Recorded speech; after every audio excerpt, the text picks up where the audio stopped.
si ahora se ha puesto un poco de moda esta noción de inteligencia emocional, es porque hemos durante mucho tiempo reprimido ese mundo de las emociones. Los seres humanos necesitamos aprender a reconocer qué significa cada emoción para que podamos adoptar en relación a esa emoción la actitud que esa emoción le corresponde. Si tengo la inteligencia emocional para no reprimir, para capitalizar, para aprender, por supuesto que la crisis, una vez superado ese momento de duelo que toda crisis conlleva, bueno, seguramente va a ser un punto de despegue, un punto de partida y no un punto de llegada.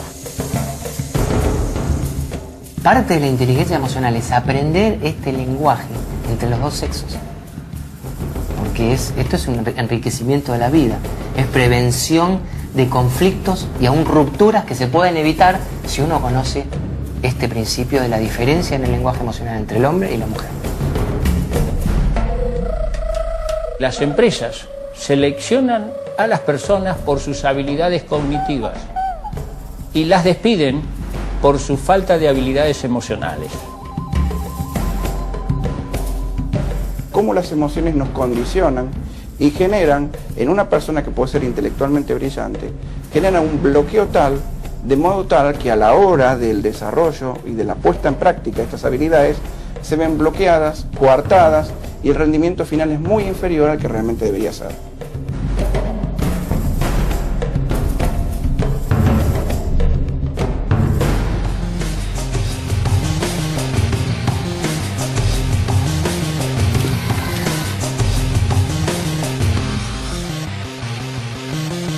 Inteligencia emocional.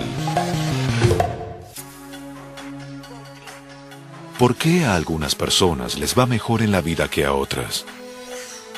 ¿Por qué algunas con alto coeficiente intelectual y que se destacan en su profesión no pueden aplicar esta inteligencia en su vida? Van a la deriva, del sufrimiento al fracaso. ¿Y por qué otras con un alto cociente intelectual terminan trabajando para otras que tienen un cociente intelectual más bajo, pero que saben conectarse, influir y relacionarse mejor?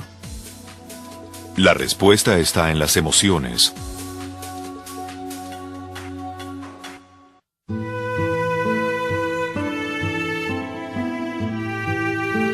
Sonarán con armonía los golpes en la madera.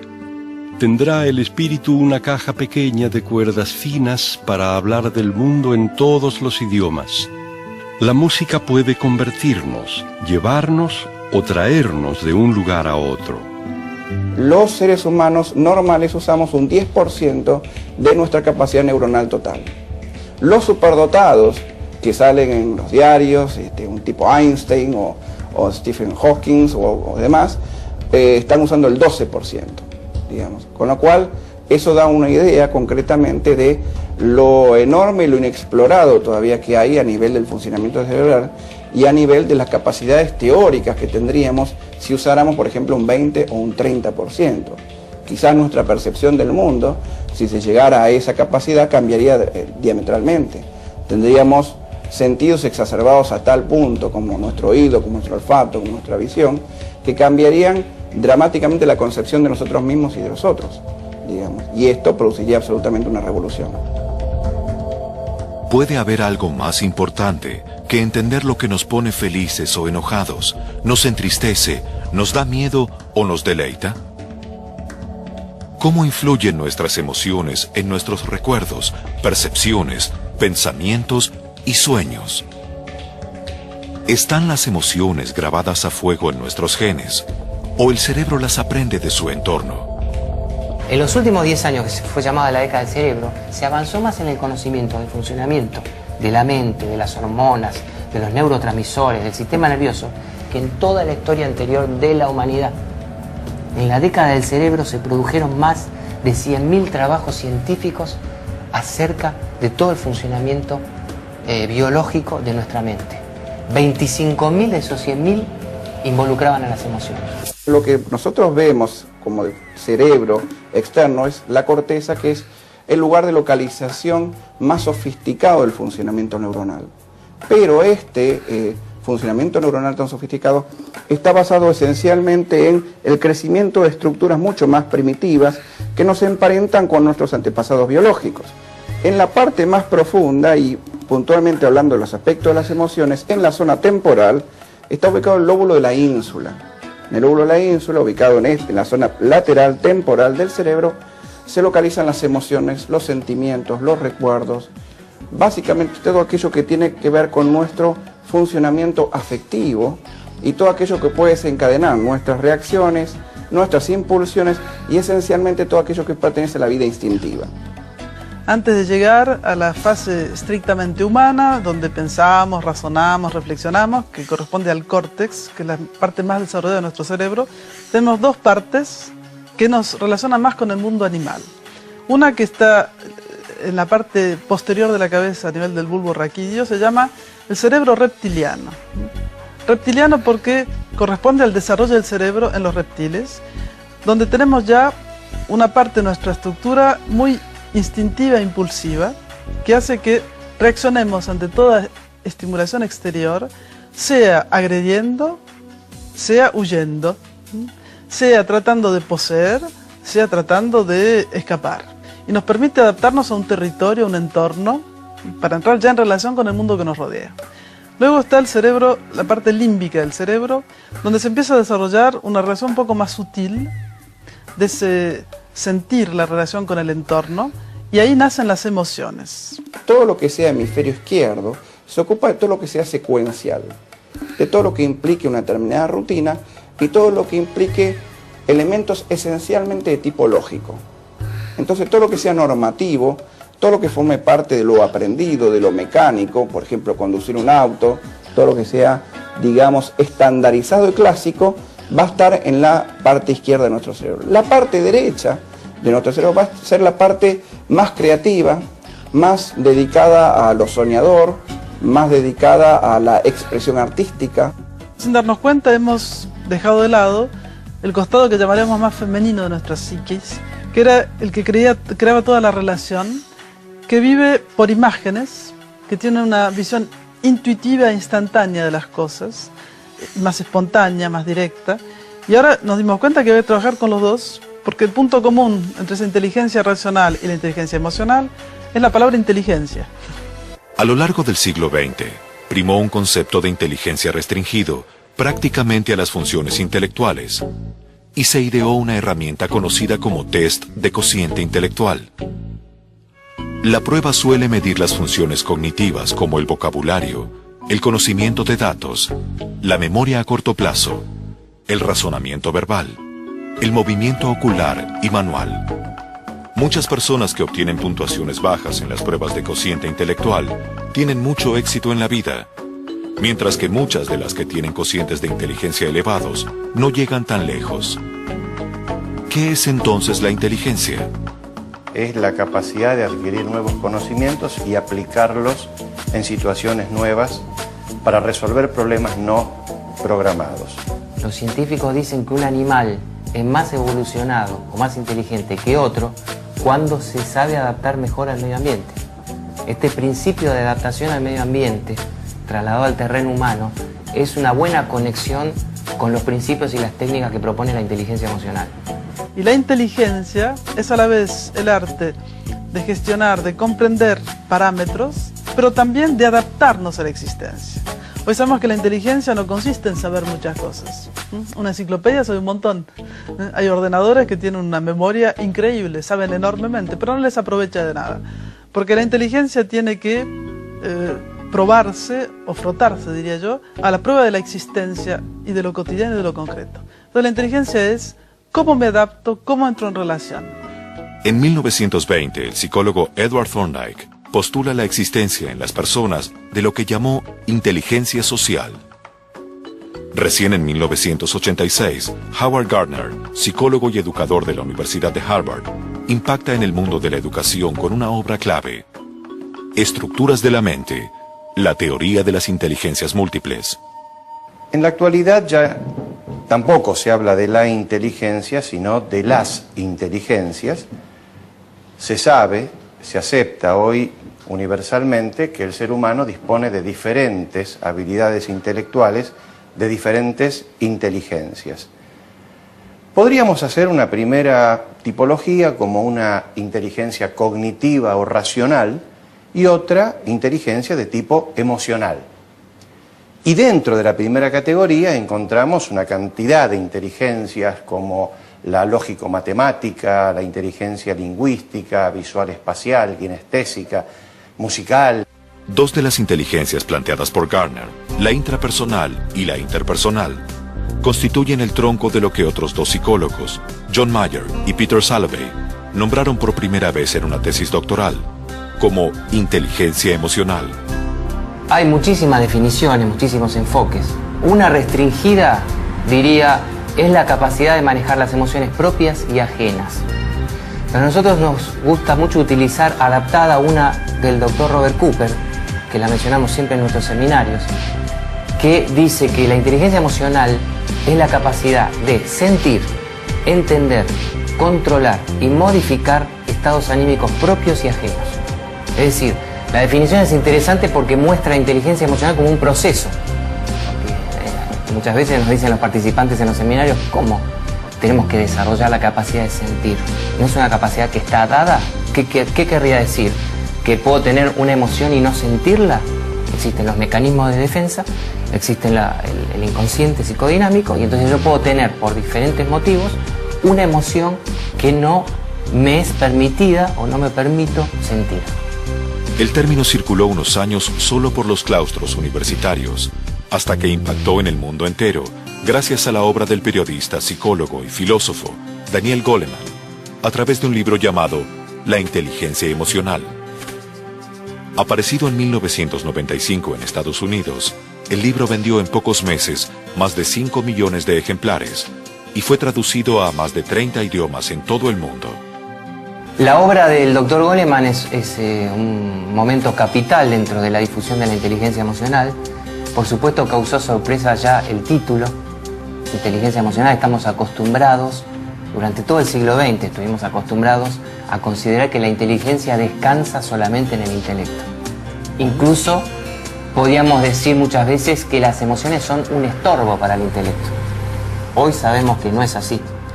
La obra del Dr. Goleman es una de las obras de divulgación científica más profusamente abonada o sostenida con referencias bibliográficas de trabajos científicos o de experimentos realizados en los últimos años. Aquí no se piensa. Aquí nos entregamos con el pecho invadido de sensaciones sanas a la pureza templada por las notas.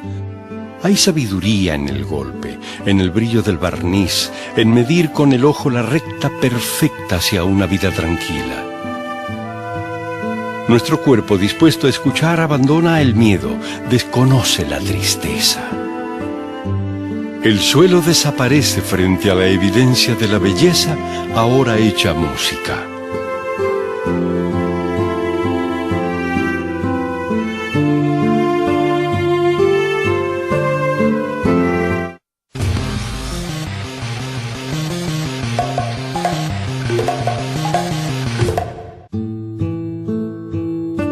Veo negativo. Recibo lo que recibo con ansiedad y veo negativo. La soledad saldrá del sobre para confundirme o dispararme a sentimientos que no domino ni puedo dominar. No es maldad, es la congoja que me reduce a lo inmediato. La incomprensión del otro es el arma que no permite salir de este momento. Todo se hace espinas. La palabra emoción viene del latín emovere, que quiere decir ser movido por. Lo que nosotros a veces no nos damos cuenta, nos olvidamos, es que estamos constantemente movidos, o sea, emocionados, tocados, afectados por todo lo que nos rodea, y lo que aún menos nos damos cuenta es a qué punto nosotros mismos afectamos a los otros. Nosotros decimos, me afectó tal cosa, pero olvidamos que nuestra propia presencia, nuestra manera de ser, nuestra manera de hablar, etcétera, está constantemente afectando el entorno. ¿Cuál es la función original de las emociones? Según Charles Darwin, las emociones se han desarrollado en su origen para preparar a los animales para la acción, en especial en una situación de emergencia. Ante el peligro, todos los animales reaccionan bruscamente en centésimas de segundo. Las aves levantan vuelo. Los mamíferos se mueven con rapidez hacia la lucha o la huida. Son impulsos básicos para la preservación de la vida. La mayoría de nuestras emociones están en nuestro código genético. Para que alcancemos la tan necesaria y deseada inteligencia emocional, lo primero que tenemos que reconocer es que no existen emociones negativas. Que ya el llamar a una emoción negativa es una forma de descalificación que ya está hablando de nuestra ignorancia emocional y que nos perturba la posibilidad de comprenderla y de aprovecharla. Podemos hablar de emociones más agradables. Por ejemplo, si estoy en una situación en la que me siento contento, feliz, puedo sentir alegría, gratitud, son emociones agradables. Y si estoy en una situación en la que me siento amenazado, o con riesgo, o en peligro, puedo sentir miedo, puedo sentir enojo, puedo sentir culpa, puedo sentir envidia, que son emociones más desagradables, pero no son negativas, no son negativas. Son emociones que nos informan con una precisión exquisita acerca de la naturaleza de la situación en la que estamos experimentando en ese momento. Todos los sentimientos y todas las emociones tienen una razón de ser. Ningún sentimiento es malo en sí, simplemente cumple su función. Ningún sentimiento hace daño si lo sabemos aprovechar. El tablero automóvil tiene una serie de señales y de luces que indican la temperatura del motor, la cantidad de combustible que hay en el tanque, la presión del aceite. Y cuando algo se altera, una luz se enciende. Y no podríamos decir que una luz es negativa, que la luz roja que se encendió porque falta nafta es negativa. Lo que podríamos decir es que es perturbador, pero nos permite mirar el problema que nos señala y realizar las acciones para resolver ese problema.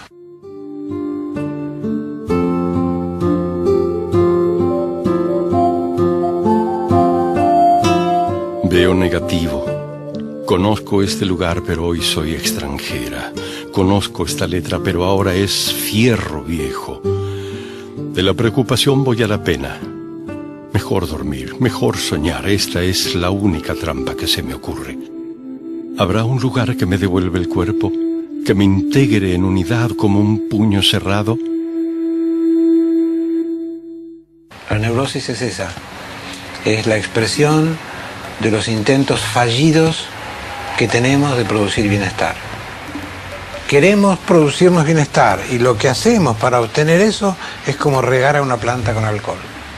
Esto es ignorancia psicológica, ignorancia emocional. Una definición de las emociones destructivas es aquellos estados anímicos o emociones que nos dañan a nosotros o dañan a otras personas. Nos dañan física o psicológicamente o le producen un daño psicológico o a veces incluso físico a otra persona. Las emociones comunican nuestros estados internos y nuestros deseos a las demás personas. El enojo, por ejemplo, señala que tenemos la intención de proteger nuestros límites. Tener un enojo es una cosa natural, sobre todo si echamos la luz de la conciencia sobre ese enojo, lo controlamos, pero si un enojo no está acompañado de conciencia, un enojo no es controlado, puede convertirse en ira, y la ira con facilidad puede degenerar en odio. Y el odio sabemos que es la base para los conflictos, por ejemplo, armados. Las guerras sin ningún tipo de odio en los soldados y en las personas que sostienen a los soldados no se podría realizar. Las rupturas matrimoniales, a veces los divorcios entre padres e hijos, suceden porque las emociones descontroladas han producido un daño tan profundo en la relación que la misma se termina. Y por supuesto con un daño muy grande de ambas partes. A mí me gusta mucho citar una frase que dijo Marco Aurelio en el siglo II después de Cristo. Él dijo: cuánto más penosas son las consecuencias del enojo que las causas que lo produjeron. Es decir, él advertía de ese modo que él se daba cuenta que cada vez que nos enojábamos, empeorábamos las cosas. Y hasta hoy sigue pasando eso. Hasta hoy no sabemos qué hacer con el enojo. Las emociones tienen una función de gran importancia. Nos contactan con el mundo y nos preparan para responder a sus requerimientos. Un amigo mío me dijo que cuando viniera a verme me iba a traer un libro que le presté. Llega y me dice, uy, no te traje el libro, me olvidé. Y yo me frustro y me enojo. Me enojo porque la expectativa que tenía de recibir ese libro que me habían prometido no se cumple. Y esta es la esencia del enojo, la respuesta a una frustración que estoy experimentando en ese momento. Y hasta aquí todo está bien, es inevitable que yo me enoje, es normal que yo me enoje, es inherente a mi condición humana que yo sienta ese enojo. Lo que es de enorme importancia evaluar es qué hago con ese enojo, cómo expreso ese enojo, cómo lo expreso, cómo le doy canal de expresión a esa vivencia, a ese plus de energía que es el enojo, que tengo durante un ratito, cuya esencia es darme más fuerza para resolver el problema que me enoja. Y si la sabemos utilizar, va en esa dirección, y si no la sabemos utilizar, cumple la función opuesta. Enojarse es fácil, cualquiera puede hacerlo. Pero, dice Aristóteles, enojarse con la persona correcta, en la intensidad correcta, en el momento correcto, de la forma correcta y por el motivo correcto, eso no es fácil. 5 elementos descubrió Aristóteles en un enojo. ¿Es esta la persona correcta con la que me tengo que enojar? Muchas veces no lo es. ¿Es esta la intensidad? Tiene que ser enojo, ira, afectación. ¿Es este el momento o tengo que esperar? ¿Es esta la forma que yo tengo que utilizar? Es decir, ¿tengo que insultar? ¿Puedo golpear la mesa? ¿Qué es lo que debo hacer? Acá tenemos una verdadera guía, una verdadera técnica dicha por un gran filósofo hace 2600 años que nos puede guiar para controlar nuestras emociones.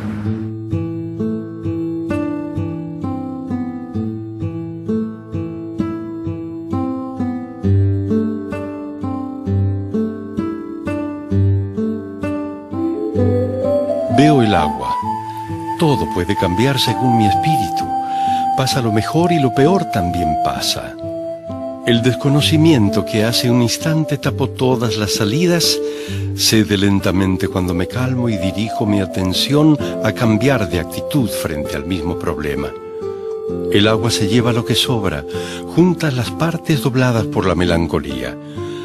Todos los estados pasan, el agua se los lleva. Veo positivo.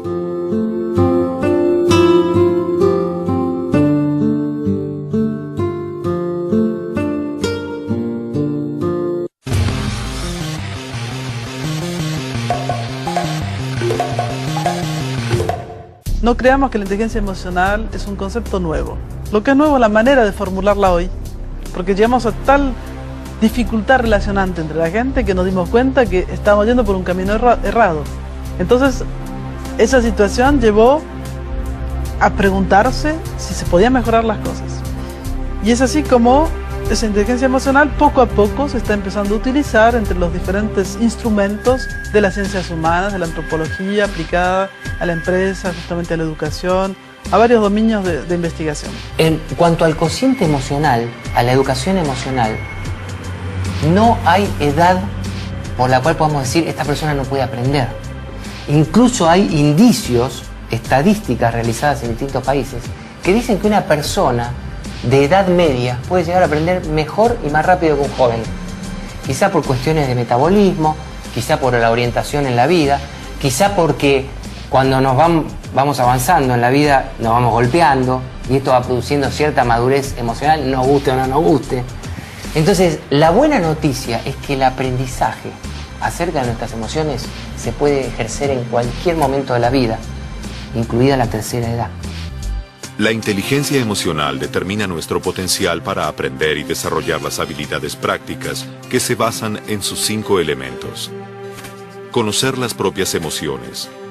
Controlar las emociones. Motivación. Empatía y habilidades sociales. La inteligencia emocional tiene 5 habilidades prácticas. La primera es la autoconciencia.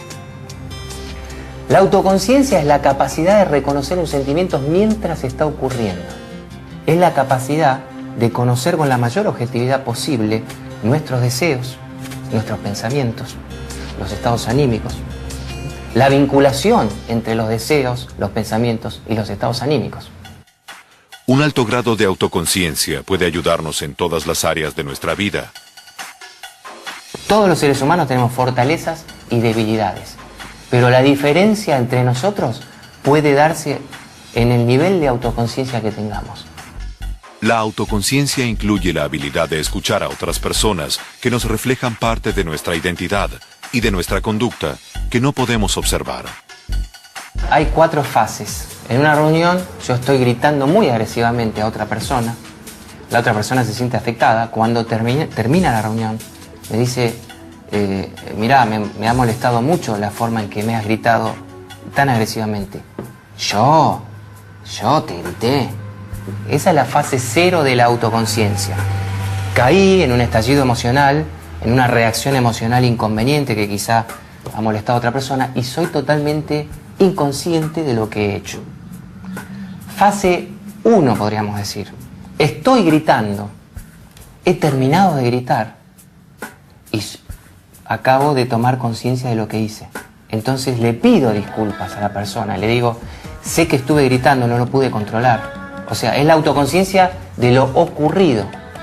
Y la fase 3, que es la óptima, digamos, estoy registrando cambios corporales que me hacen darme cuenta de que estoy por empezar a gritar. Entonces me detengo. Ahí me retiro, perdónenme, me retiro 5 minutos, tomo un vaso de agua. Es decir, la autoconciencia me permitió no caer en la expresión de una emoción que puede ser inconveniente en ese momento, tanto para mí como para los demás.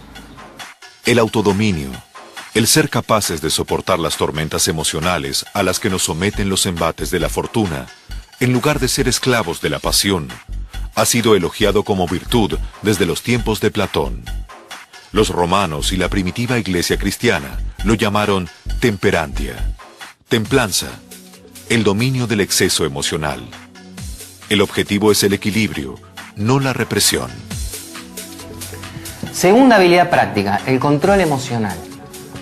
En realidad podríamos reemplazar la palabra control por la palabra manejo. Yo tengo que manejar un auto y no tiene ninguna connotación negativa. Si no estoy con el control del vehículo, me puedo estrellar. Las consecuencias pueden ser muy malas.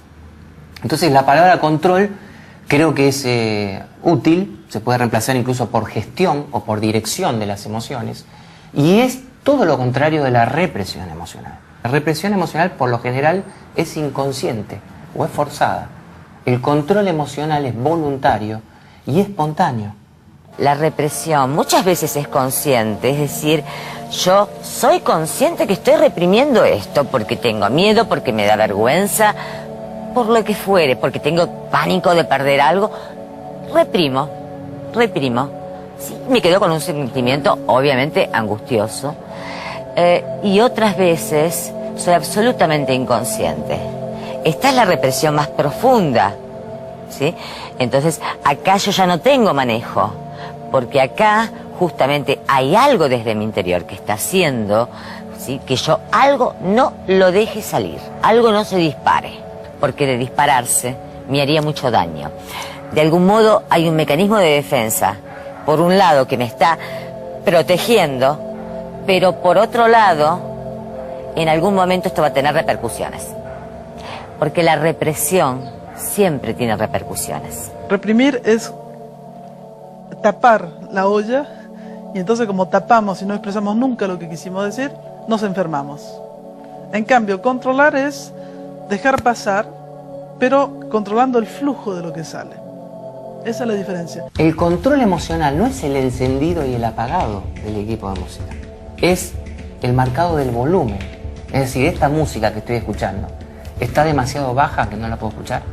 ¿O está demasiado alta que me está aturdiendo y no puedo pensar? Y por supuesto, parte del control emocional también es la expresión de la emoción. ¿De qué manera estoy enojado? ¿De qué manera tengo que expresar esa emoción? ¿Es con un insulto? ¿Es agrediendo? ¿Es golpeando la mesa? Tal vez sí. Hay líderes que lo hacen, o tal vez no. Con una persona puedo actuar de una manera, con otra persona puedo actuar de otra. ¿Para qué nos sirve el control emocional? Para responder adecuadamente a los cambios en el entorno. Para mantener armonía en las relaciones interpersonales. Para reunir energía anímica en pos de los objetivos. Para cuidar nuestra salud. Para trabajar más eficientemente. La motivación es la tercera habilidad práctica de la inteligencia emocional. Tiene tanta vinculación con la emoción que las palabras emoción y motivación tienen la misma raíz latina. Motere, que significa moverse. Tarde pero seguro, en escuelas y organizaciones, se está descubriendo que no hay motivación sin un componente emocional. La motivación es la conducta dirigida hacia un fin, para lograr un objetivo. La motivación es el combustible que nos permite llevar a cabo lo que nos proponemos. La capacidad de motivarse a uno mismo se pone especialmente a prueba cuando surgen las dificultades, el cansancio y el fracaso. En el ciclo de la motivación, el primer elemento es el motivo. El segundo elemento de la motivación, luego del motivo, es la autoconfianza. La autoconfianza es algo así como la autoestima. Si yo no tengo autoconfianza u otras personas no me inspiran esa autoconfianza, mi motivación va a terminar porque yo no quiero sufrir. Un motivo, autoconfianza, optimismo. Optimismo en el sentido de creer que lo que yo quiero conseguir es posible conseguirlo. El cuarto elemento es el entusiasmo. El entusiasmo es como la energía inicial para llevar adelante un proyecto. Hay personas que pueden ser creativas y no tienen lo que sigue en el ciclo de la motivación, que es la persistencia. Hay personas entusiastas que no logran, tienen una gran idea, pueden involucrar a otras personas en esa idea, pero no son capaces de persistir en las tareas que hay que realizar para llegar al objetivo. Por último, es la resistencia. Es la capacidad de enfrentar la adversidad, enfrentar el fracaso, enfrentar los contratiempos. Los ejecutivos y los líderes saben que la motivación es más vital que las destrezas intelectuales o técnicas. Tanto en la educación como en la empresa, es muy importante contar con este ciclo de la motivación para detectar, hacer sintonía fina de cuál es el elemento dentro de la motivación que está fallando, que falta para alcanzar la motivación completa. La energía emocional es como una energía que fluye tanto que da impulsividad. Esto me encanta, voy, o atonía, y el justo medio es lo que se llama la fuerza tranquila. O sea, yo libero mi potencia energética en relación con lo que tengo que hacer. Si tengo que levantar una pesa de 100 kilos, no tengo que aplicar la misma fuerza que tengo que levantar una copa de cristal. Entonces, mi inteligencia emocional es discernir cuándo tengo que hacer un gesto leve y cuándo tengo que hacer fuerza. La empatía es la cuarta habilidad práctica de la inteligencia emocional. Junto con las habilidades sociales, que es la quinta, constituyen lo que se llama la inteligencia interpersonal. La empatía significa, es que soy capaz de ponerme en el lugar del otro, de la persona que está enfrente. La empatía es independiente de la simpatía o la antipatía. Simpatía, a esta persona me gusta. Entonces, como me gusta y me cae bien, empiezo a proyectar un montón de cosas. Por simpatía puedo imaginar que es genial. Y si me es antipático, puede ser que la persona sea muy buena, pero no me cae bien. Entonces, simpatía, antipatía, estoy en la dependencia emocional de la relación. En la empatía, tengo que poder, sin ser afectado por el impacto emocional que la persona me produce, ponerme en su lugar. Como la mayoría de las habilidades, no basta con entender al otro, hay que demostrarlo. El otro percibe que lo comprendemos cuando le prestamos atención y no lo juzgamos ni lo descalificamos. El primer nivel es reconocer qué está sintiendo la otra persona. Porque se puede dar el caso de que estoy dialogando hace una hora con una persona, me está manifestando emociones y ni me he enterado de que está haciendo eso. Y le contesto desde un plano racional. El segundo nivel es que si pude haberme dado cuenta de las emociones que me manifestó, pero no sé de dónde vienen y a dónde van. ¿Por qué tiene miedo? ¿En qué contexto tiene miedo? No lo he captado. Solo podría decir, la noto miedosa. Sé que tiene miedo, pero no tengo la menor idea por qué. Entonces falta esta segunda fase. La tercera fase es la capacidad de reconocer que una persona tiene miedo. Saber, intuir con cierto grado de aproximación por qué tiene miedo, en qué contexto tiene miedo. Y entonces esta tercera fase sería la capacidad de responder a ese miedo de esa persona en ese contexto. Esta sería el máximo quantum de empatía posible en un individuo. Por eso, la inteligencia emocional es una aptitud superior, una capacidad que afecta profundamente a todas las otras habilidades, facilitándolas o interfiriéndolas. Por último, la quinta habilidad práctica de la inteligencia emocional son un conjunto de virtudes o habilidades llamadas justamente habilidades sociales, entre las que podemos destacar el liderazgo, el trabajo en equipo, la capacidad de persuadir, la capacidad de cooperación, la capacidad de servicio.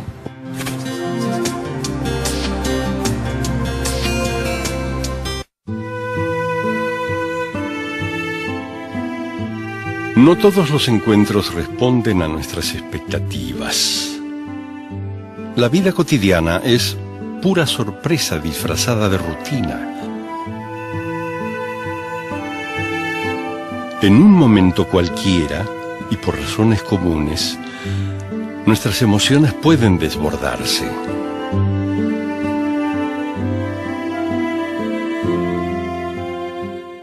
La mujer y el hombre tienen una forma de experimentar la emocionalidad de manera diferente. No hay acuerdo científico sobre si esto es plenamente cultural o también tiene un componente biológico. El peso cultural es muy grande y ahora se está achicando esa distancia cultural entre el hombre y la mujer. Pero de hecho no se educa al hombre y a la mujer de manera igual con respecto a sus emociones.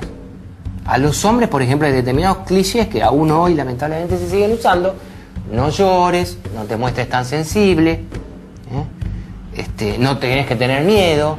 Esto hace que el hombre crece, se desarrolla con patrones culturales diferentes de los de la mujer, y después cuando está en la pareja o está en interacción con una mujer en el trabajo, se maneja de una manera distorsionada.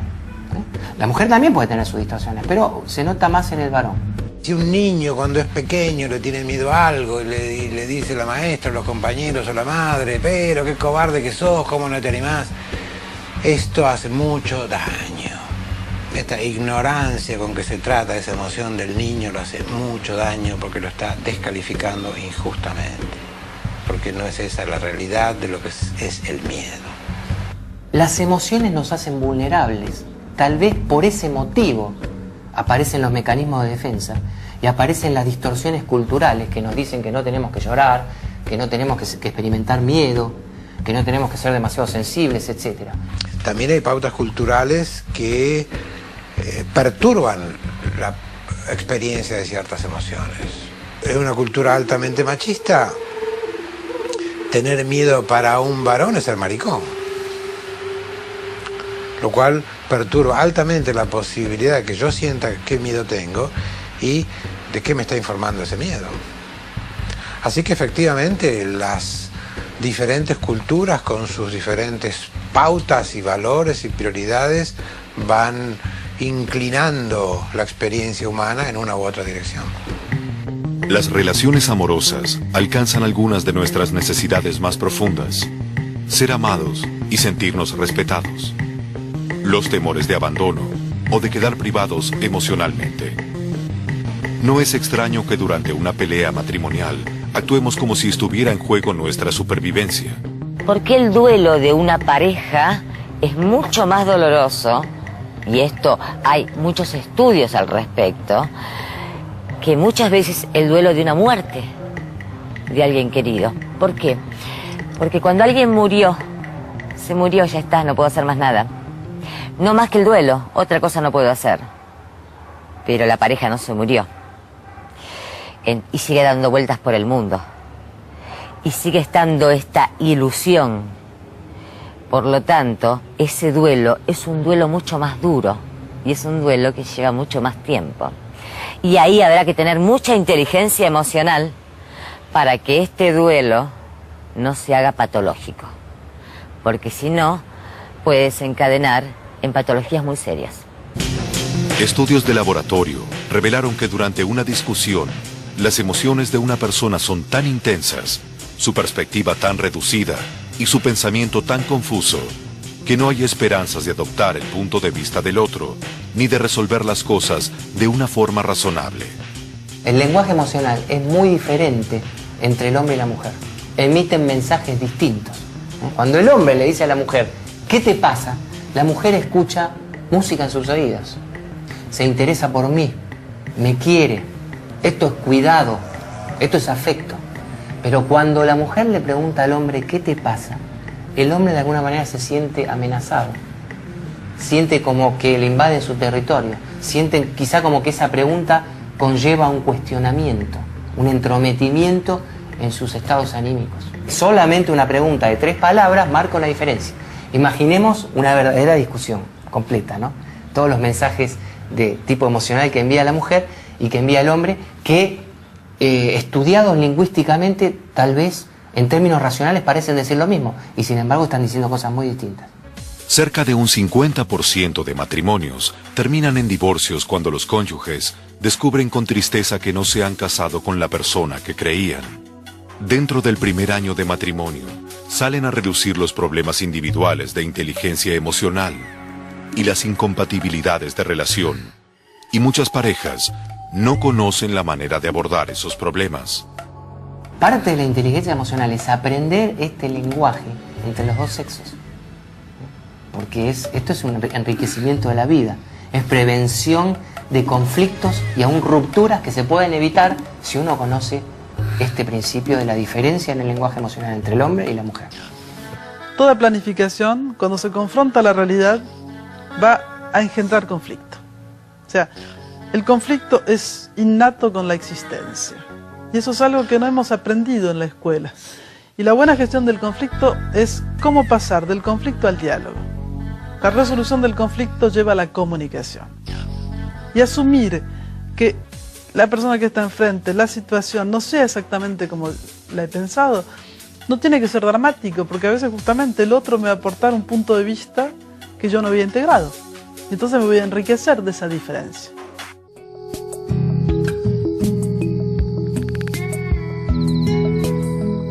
¿Qué te pasa? ¿Se fue mal? Nuestras emociones pueden desbordarse. Una palabra se carga a otra palabra. En el devenir, la tranquilidad se transforma en angustia, la angustia en enojo, el enojo en ira. Son los instantes en que perdemos contacto con nosotros, desconocemos al otro, perdemos el control y todo se reduce al peligro. Insistir en el desborde nos pierde. Es momento de averiguar qué sentimos y darle rumbo. No está quemado este café. La crisis, si me paro en este lugar, es siempre una oportunidad. Si puedo capitalizar, si puedo aprender, si tengo la inteligencia emocional para no reprimir, para capitalizar, para aprender, por supuesto que la crisis, una vez superado ese momento de duelo que toda crisis conlleva, bueno, seguramente va a ser un punto de despegue, un punto de partida y no un punto de llegada. La vida es siempre conflicto de alguna manera. Pero ese conflicto se puede justamente gestionar de diferentes maneras. Una manera que es clásica, conflicto. ¿Qué conflicto? Yo no lo vi.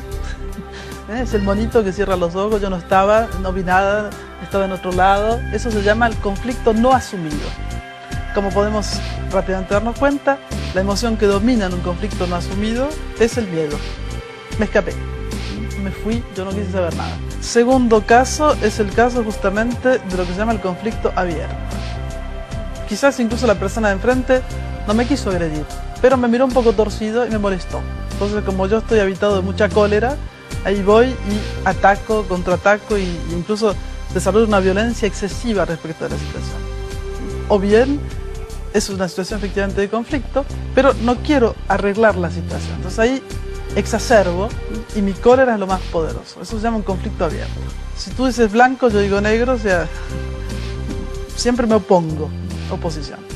Hay una tercera manera muy sutil para gestionar el conflicto, que es la manipulación. Entonces la manipulación, le digo muchas cosas lindas a la persona, etcétera, pero en realidad lo estoy tratando de controlar o llevar en mi dirección sin que forzosamente él esté de acuerdo, pero como se lo presento de tal manera, con muchas alabanzas, diciendo que es el más inteligente, el más bello, que es la única persona que puede hacer esto, en general lo resuelvo de una manera un poco egocéntrica. Y la buena manera de resolver el conflicto, que está ligada con la inteligencia emocional, es lo que se llama el conflicto asumido. En conflicto asumido hay que poder llegar al diálogo, diálogos, dos ideas, o sea, tú tienes tu punto de vista, tu situación, yo tengo la mía, bueno, intercambiemos. Una buena e inteligente gestión de conflictos pasa por el hecho de que cada parte pueda expresar de una manera con buena autoestima, de una manera clara, su punto de vista, su apreciación, sus necesidades, y que se trate de llegar a un encuentro que quizás esté a mitad de camino entre la necesidad del uno y el otro, pero siempre en el cual vamos a proponer al otro un acuerdo, o sea, algo que será también positivo para él.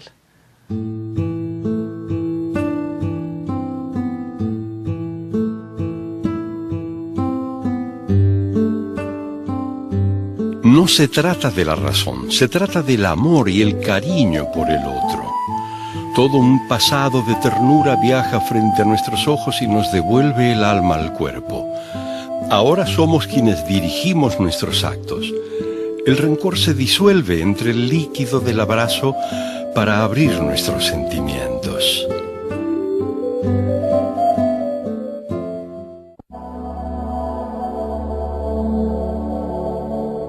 Y la inteligencia emocional se desarrolla a través de determinadas estrategias que ponen a prueba la capacidad de tolerancia, la capacidad de poder esperar. La escuela forma chicos desde muy temprana edad y creo que es una obligación nuestra ayudarlos al desarrollo de su inteligencia emocional. Desde que nacen los chicos hasta los 2 años, los bebés van pasando por estadios de inteligencia. Las emociones no están acá solamente, eso está bien claro, que están en cada célula del cuerpo. Estrés, ansiedad y depresión es como un perro que se muerde la cola permanentemente, digamos. Está permanentemente retroalimentándose en un círculo que forma parte esencialmente del bloqueo que las emociones producen sobre el intelecto. Hemos privilegiado nosotros el aspecto cognitivo y nos hemos olvidado que en realidad somos seres espirituales, que además de eso también tomamos algunas decisiones racionales.